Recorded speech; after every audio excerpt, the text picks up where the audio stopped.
அமெரிக்காக்கு என்னதான் ஆச்சு? ஏன்னா, சமீபத்தில அமெரிக்கால இருந்து பல திடுக்கிடும் உண்மைகள் வெளிய வந்துகிட்டு இருக்கு. அமெரிக்காவ பத்திய அமெரிக்கர்கள் முந்தைய அரசாங்கத்த பத்தி ரொம்ப தவறுதலா பேசுறாங்களே! என்ன காரணம்? இப்ப தான் உண்மைகள் அவங்களுக்கு தெரியுதா? இல்ல இத்தன நாள் கண்ணு, வாயி, காதெல்லாம் மூடி வச்சிருந்தாய்ங்களா? இப்ப தான் எல்லாம் ஓப்பன் ஆகுதா? செயல்பட ஆரம்பிக்குதா? அப்படின்ற கேள்விகள் பல அனலிஸ்ட்குள்ளயே வர ஆரம்பிச்சிருக்கு. ஒரு சைடு சந்தோஷமா இருந்தாலும், இன்னொரு சைடு இவங்களே வைப்பாங்களாம். அப்புறம் இவங்களே எடுப்பாங்களா? அப்படின்ற கேள்விகள் வர ஆரம்பிச்சுருக்கு. அதுக்கான காரணம் என்னன்னா, சமீபத்தில நடந்த டக்கர் கால்சன் அவர்களோட இன்டர்வியூ டக்கரான கேள்வி கேட்டிருப்பாருங்க. அதான் சைடுல லோட் ஆயிருக்கும். பியர்ஸ் மார்கன் அவர்கள்ட்ட தெளிவான ஒரு கேள்வி. அதாவது அவர் தரப்புல இருந்து என்ன சொல்றாருன்னா, பியர்ஸ் மார்கன் அவர்கள், "நேட்டோ ஆர்கனைசேஷன்ங்கிறது பியூர் டிஃபென்சிவ் ஆர்கனைசேஷன். நாங்க அஃபென்சிவா எதுவுமே செஞ்சதில்ல. டிஃபென்சிவா தான் எல்லாம் செஞ்சிருக்காங்க." அப்படின்னு சொல்லும்போது டக்கர் கால்சன் அவர்கள் தெளிவா ஒரு கேள்வி எடுத்து முன்வைப்பாரு. அப்ப யுகோஸ்லாவியால பண்ணிட்டு இருக்கும்போது, நீங்க என்னப்பா தூங்கிட்டு இருந்தீங்களா? குண்டுகள் போட்டீங்களே, அதுவும் ஒயிட் பாஸ்பரஸ் குண்டுகள் போட்டீங்களே, குழந்தைகள் மேலே போட்டீங்களே, அதெல்லாம் இது என்னோட பிட்டு தனி பிட். பட் இருந்தாலும், யுகோஸ்லாவியால இருக்கக்கூடிய கிறிஸ்டியன்ஸ் மேல நீங்க குண்டுகள போட்டீங்களே, அது எப்படி டிஃபென்சிவ் மேனரா? அப்படிங்கிறத விட கேட்டிருந்தாங்க. ஆக்சுவலா அந்த கிறிஸ்டியன்ஸ் அப்படின்னு மென்ஷன் பண்றது அது வேற. அது கருப்பு கிறிஸ்டியன்ஸ், இது வெள்ள வெள்ள பக்கத்துல தான் இருக்கணும். கருப்பு பக்கத்துல இருக்கலாமா? அப்படிங்கிறது போல கேள்விகள் வர ஆரம்பிச்சுட்டு இன்னொரு சைடு இருந்து அது வேணாம். ஏன்னா இது ஆல்ரெடி ஆரம்பிக்கிறதே அப்படித்தான் இருக்குது. ஏன்னா ஸ்லாவின மக்கள வந்து ஜினோசைடு பண்ற மாரி இருக்குதுங்கன்ட்டு அந்த சைடுல இருந்துலாம் ஆல்ரெடி வர ஆரம்பிச்சிருச்சு. அது ஆல்ரெடி இப்படித்தான் போயிட்டு இருக்கு மத சார்பா அப்படிங்கிறது தெரிஞ்சிருச்சு. இருக்கிற ஃபேக்ட்டுக்கு வருவோம். இப்ப இருக்க சொல்றதோட ஃபேக்ட்டுக்கு வருவோம். அதாவது பியர்ஸ் மார்கன் அவர்கள் வந்து பாத்தீங்கன்னா, யுகோஸ்லாவியால கூட டிஃபென்சிவா தான் செஞ்சோம் அப்படிங்கிறத மழுப்புறதுக்கு பாப்பாரு. அதுக்கு டக்கர் கால்சன் அவர்கள் தெளிவா கேட்கிறாரு. சரி, யுகோஸ்லாவியா யாருங்க அட்டாக் பண்ணாங்க? யார் அட்டாக் பண்ணி கொசோவான்னு உருவாக்குனீங்க? யுகோஸ்லாவியா எந்த நாட்ட போய் அட்டாக் பண்ணுச்சு? அப்படிங்கிற போல கேட்டாங்க. யுகோஸ்லாவியான்றது அமைதியா இருந்தது. அத போய் இதுங்கெல்லாம் உட்கார்ந்து சீறி, அங்கங்க புடிச்சு அடிச்சு, எல்லாம் இத பண்ணி விட்டு போட்டு, தனி ஒரு நாடுன்னு யுகோஸ்லாவியால இருந்து ஒரு புது நாடு கொசோவான்னு உருவாக்கி விட்டாங்க. இப்ப வரைக்கும் அது அங்கீகரிக்கப்படல பல நாடுகள்னாலயும். இப்ப வரைக்கும் செர்பியாவும் அத அங்கீகரிக்கல. அது ஒரு மிக பெரும் போரா இருந்தது. சரி, ஓகே. இப்ப இது போல கேள்விகள்லாம் வரும்போது, அப்போ ஒரு விஷயம் கன்ஃபார்ம். நேட்டோங்கிறது அஃபென்சிவான ஒரு ஆர்கனைசேஷன் தான் அப்படிங்கிறதோட புரிஞ்சுக்க முடியுது இல்லையா? ஸோ இப்ப வந்து பாத்தீங்கன்னா, ரஷ்ய அதிபரான விளாடிமிர் புட்டின் அவர்கள் சொல்றது கரெக்ட் தானே. ஏங்க, உக்ரைனை வந்து சேர்த்துறது வந்து டிஃபென்ஸ்க்குலாம் இல்லைங்க. எங்க டோர் முன்னாடி வந்து நின்னு வள்ளு வள்ளுன்னு குலைச்சிருந்தீங்கன்னா எங்களுக்கு சரிப்பட்டு வராது. வேண்டாம். தள்ளி போயிருந்துங்க. உக்ரைனை சேர்த்தாதீங்க. அது அஃபென்சிவ் மாரி ஆயிடுது. வேண்டாம் அப்படிங்கிற போல அவர் சொல்லும்போது, உலகமே காது வாயெல்லாம் மூடி வச்சிருந்தாங்களே, இப்ப என்ன செய்ய போறாங்க? உலக நாடுகள் சாங்ஷனுக்கு ரெஸ்பாண்ட் பண்ணியிருந்தாங்களே, இப்ப என்ன செய்ய போறாங்க? அப்படின்ற கேள்விகள் வருது. பல நாடுகளுக்கும் மனசு குத்துமா? தலைவர்களுக்கெல்லாம் இப்ப என்ன இதுக்கு மேல சாங்ஷன் போட்ட நாடுகள் மேல சாங்ஷன் போட போறோம். நீங்கலாம் அஃபென்சிவ் ஆர்கனைசேஷன் தான். டிஃபென்ஸ் மட்டும் சொல்லாதீங்க. பொய் சொல்றீங்க. உங்க மேல தான் தப்பு அப்படிங்கிற குற்றச்சாட்டுக்கள உண்மைய உணர்ந்து அவங்க மேல சாங்ஷன் போடுவாங்களா? அப்படின்ற பல விஷயங்கள். அதுவும் இந்தியாலாம் வந்து பாத்தீங்கன்னா, சாங்ஷன் போடணும் மேற்குலக நாடுகள் மேல. நீங்க பொய் சொல்லியிருக்கீங்க இத்தன நாளா அப்படிங்கிறது போல சாங்ஷன் போட்டாலும் தப்பில்ல அப்படிங்கிறது போல எல்லா அனலிஸ்ட் தரப்பு வந்து கருத்துக்கள் இருக்கு. உங்களோட கருத்துக்கள் என்ன அப்படிங்கிறது போல கமெண்ட் செக்ஷன்ல சொல்லலாம். இப்ப இது மட்டும் கிடையாது. யுஎஸ் எய்ட் அத வந்து பாத்தீங்கன்னா, ஸ்டாப் பண்ணி வச்சிருந்தாங்க. இப்போ இருக்கக்கூடிய சூழ்நிலைலாம் வச்சு பார்த்துட்டு ட்ரம்ப் அவர்கள் ஸ்டாப் பண்ணியிருந்தாரு. இப்ப அது வந்து பாத்தீங்கன்னா, பல நபர்கள் கிரிட்டிசைஸ் பண்ணாங்க. ஜார்ஜியாலாம் அப்பாடி முதல்ல நிறுத்துங்கப்பா. ரொம்ப சந்தோஷமா இருக்கு அப்படிங்கிறது போல இருந்தது. ஏன் அப்படின்னா, இந்த யுஎஸ் எய்ட் அப்படிங்கிறது ஒரு தீவிரவாத ஆர்கனைசேஷன். ஐயோ! நான் சொல்லலைங்க. எலான் மஸ்க் அவர் சொல்லிக்கிறார். ட்ரம்ப் அவர்களுக்கு ஆதரவு கொடுத்து இப்போ மிக முக்கியமான பொறுப்புல இருக்கிறார் இல்லையா? எலான் மஸ்க் அவர்கள் வந்து பாத்தீங்கன்னா சொல்லிக்கிறார். யுஎஸ்ஏடுங்கிறது ஒரு தீவிரவாத ஆர்கனைசேஷன்ங்கிற மாரி. அது மட்டும் இல்லாம பயோ வெப்பன் உருவாக்குறதுக்குலாம் வந்து ஹெல்ப் பண்ணிக்குதாமா. பல நாட்டோட அரசாங்கத்த கவிழ்க்கிறதுக்கு இந்த எய்டு வந்து உதவி செஞ்சிருக்குது. என்ஜிஓக்கு உதவி பண்ணி அப்படின்னு ஏகப்பட்ட விஷயங்கள் இந்த ட்விட்டர்ல ட்ரெண்ட் ஆயிட்டு இருக்கு. இதெல்லாம் பார்க்கும்போது இதெல்லாம் ஓகே தானுங்க. அப்ப என்ன அந்த நாடுகளுக்கெல்லாம் நீங்க என்னங்க இழப்பீடு தருவீங்களா? ஈரான் தரப்புல கேட்டாங்களா? இழப்பீடு தருவீங்களா நீங்களா? அப்ப இத்தன நாளா இத்தன மக்கள வந்து சித்திரவதை பண்ணியிருந்தீங்களே, கொடுமை பண்ணியிருக்கீங்களே, இத்தன நாடுகள் ஆட்சி கவிழ்ப்பு பண்ணியிருக்கீங்களே, இவ்வளவு உயிர் சேதங்கள் நடந்திருக்கே உங்களோட யுஎஸ் எய்டுனால. இப்ப அதெல்லாம் எப்படி ஸ்டாப் பண்றதுனால எல்லாம் முடிஞ்சிடாது. போய் அதுக்கான நிவாரண உதவிகள செய்வீங்களா? அப்படின்ற நியாயமான கேள்விகள் பல அனலிஸ்ட்டுக்குள்ள இருந்து வருது. வரணும். அதாவது ஒருத்தங்க தப்பு செஞ்சுக்கிறாங்க, ஒத்துக்கிட்டாங்க, அதோட விட்டுறலாம் அப்படிங்கிறது போல இல்லாம, அந்த தப்பு செஞ்சதுக்கான பிராயச்சித்தையும் அவங்களே செஞ்சு குடுத்தாங்கன்னா பரவால்ல.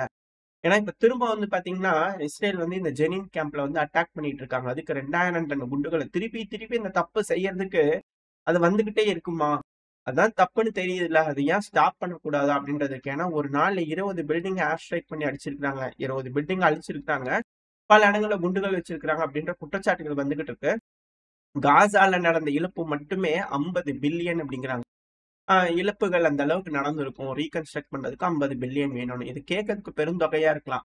ஆனா, உக்ரைனுக்கு செஞ்ச தொகைய கம்பேர் பண்ணும்போது ரொம்ப கம்மியா தான் இருக்கு. சொல்லிருவாங்க அமெரிக்கா ஒண்ணும் பிரச்சனை இல்ல அப்படின்னு போல தோணுது. ஏன் அப்படின்னா, இப்போ ஜெலன்ஸ்கி அவர்கள் என் தலைவர் இருக்கிறார் இல்லையா? என்னங்க குற்றச்சாட்டு வைக்கிறீங்க என் தலைவர் மேல?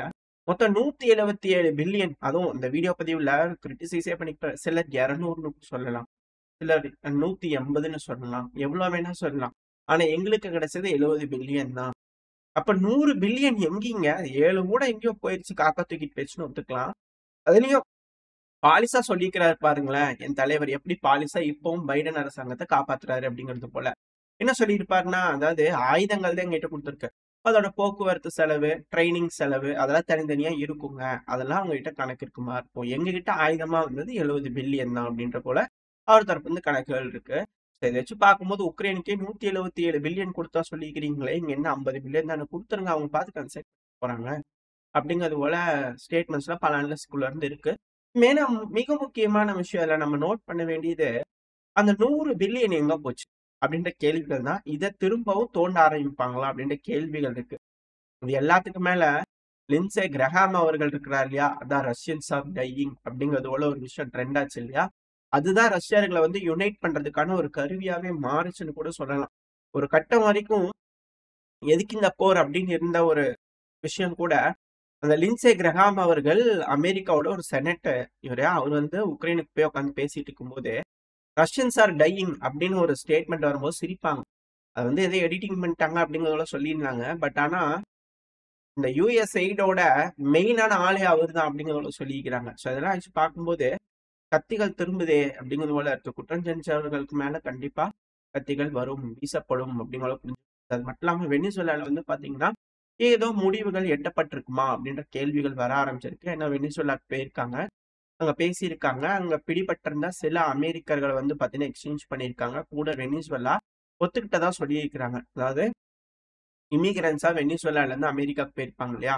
அவங்கலாம் புடிச்சு கொண்டு வந்து வெனிசுவேலால குடுப்பாங்க. வெனிசுவேலா அக்செப்ட் பண்ணிக்கணும். ஸோ இதுக்கான விஷயங்கள்லாம் பேசியிருக்காங்க. கொஞ்சம் சுமூகமா போயிருக்கு அப்படிங்கிறத புரிஞ்சுக்கிட்டு, ஸோ ஓரளவுக்கு அமெரிக்க தரப்புல இருந்து மனம் மாறிட்டாங்களா? திரும்பவும் மதுரோ அவர்கள் தான் வெனிசுவேலாவோட அதிபர்ன்னு சொல்லி அமெரிக்க தரப்புல ஒத்துக்க ஆரம்பிச்சுட்டாங்களா? அப்படின்ற கேள்விகள் இருக்கு. இது வெனிசுவேலாக்கு கொஞ்சம் நல்ல செய்திகள் மாரி தான் இருக்கு. ஆனா இது மட்டுமா அப்படின்னு கேட்டா இல்ல. இவங்களும் பாருங்க, அதாவது இதுக்கு முன்னாடி செஞ்ச அரசாங்கங்கள் செய்த தவறுகளை இவங்க கொண்டு வந்து ஹைலைட் பண்ணி காட்டுறாங்க. எல்லாம் கரெக்ட் தான்.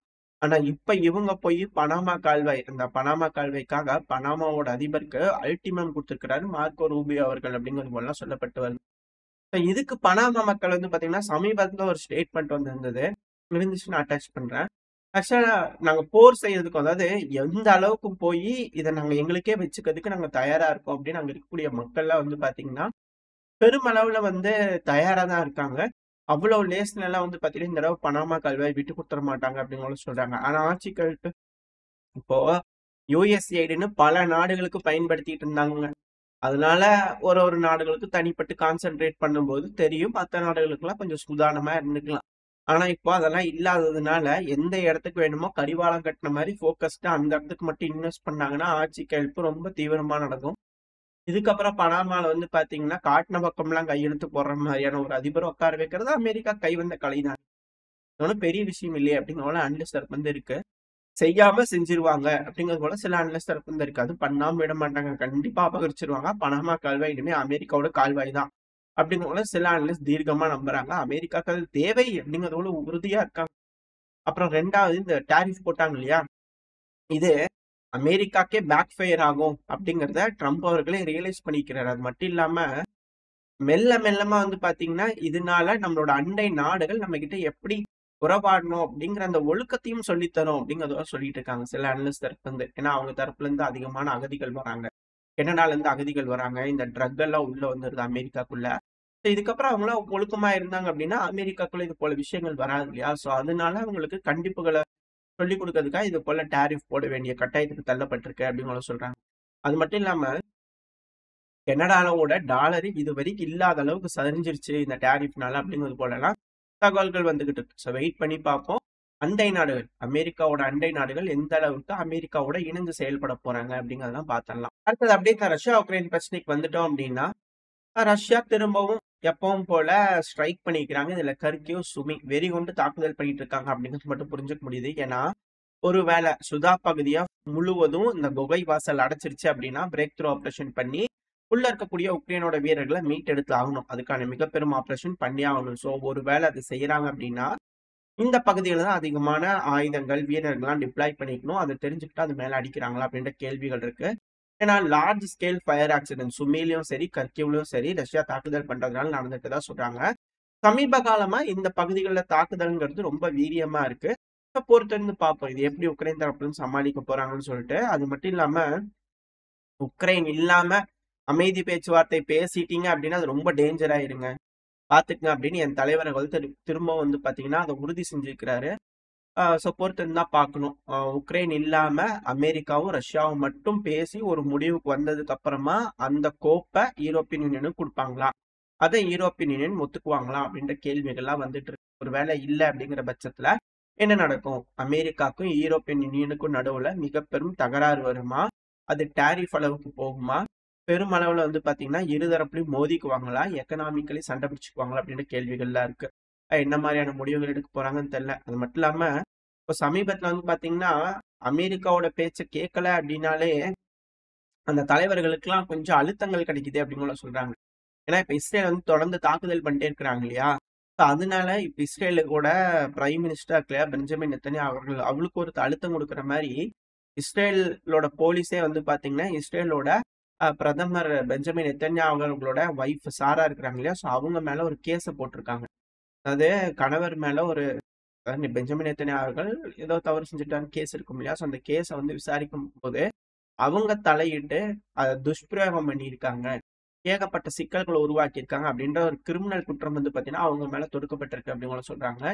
இதுக்காக இது போல அழுத்தங்கள் அப்படின்ற கேள்விகள்லாம் வருது. நார்மலா இது போல விஷயங்கள் நடக்காது. பதவியில இருக்கும் போதே இது போல அழுத்தங்கள் வருதுன்னா ஏதோ ஒரு இடத்துல இருந்து அதை விட பெரிய இடத்துல இருந்து ஒரு கால் வந்திருக்கணும் அப்படின்னு சொல்றாங்க. இதுதான் யுஎஸ்ஏடி இத்தனை நாளா பார்த்துட்டு இருந்தது. இப்ப யுஎஸ்ஏடி இல்லை அப்படிங்கும் போது வேற ஏதாவது ஒரு பேர்ல இப்ப திரும்பவும் ஆரம்பிக்கிறாங்களா அப்படின்ற கேள்விகள் வருது. இப்ப பொறுத்திருந்து பார்ப்போம் எந்த மாதிரியான முடிவுகள் அமெரிக்கா எடுக்க போறாங்க, இஸ்ரேல் எடுக்க போறாங்க, உக்ரைன் எடுக்க போறாங்க, பிரச்சனைகள் முடிவடையுமா இல்ல மிக பெருமளவுல வெடிக்குமா, என்ன நடக்க போகுது? வரக்கூடிய காலம் இந்த உலகத்துக்கு என்ன நன்மையை செய்ய போகுது இல்ல தீமையை செய்ய போகுது அப்படிங்கிறதெல்லாம் பொறுத்திருந்து பார்த்தலாம். ஓரளவுக்கு தகவல்களை இந்த பதிவுல பார்த்துருப்போம்னு நினைக்கிறேன். இதோட இந்த பதிவை நான் முடிச்சுக்கலாம். இந்த பதிவு எப்படி இருந்துச்சு, உங்களுக்கு பிடிச்சிருக்கா? பிடிச்சிருந்தா லைக் பண்ணிட்டு உங்க ஃப்ரெண்ட்ஸ் அண்ட் ஃபேமிலியோட ஷேர் பண்ணிக்கோங்க. அது கூடவே நம்ம சேனலும் சப்ஸ்கிரைப் பண்ணலாம், மறக்காம சப்ஸ்கிரைப் பண்ணிக்கோங்க. இந்த பதிவு நல்லா இருக்கும்ன்ற நம்பிக்கையில் அடுத்த பேர் உங்களை சந்திக்கிறேன். அது வரைக்கும் ஸ்டே சேஃப். பை.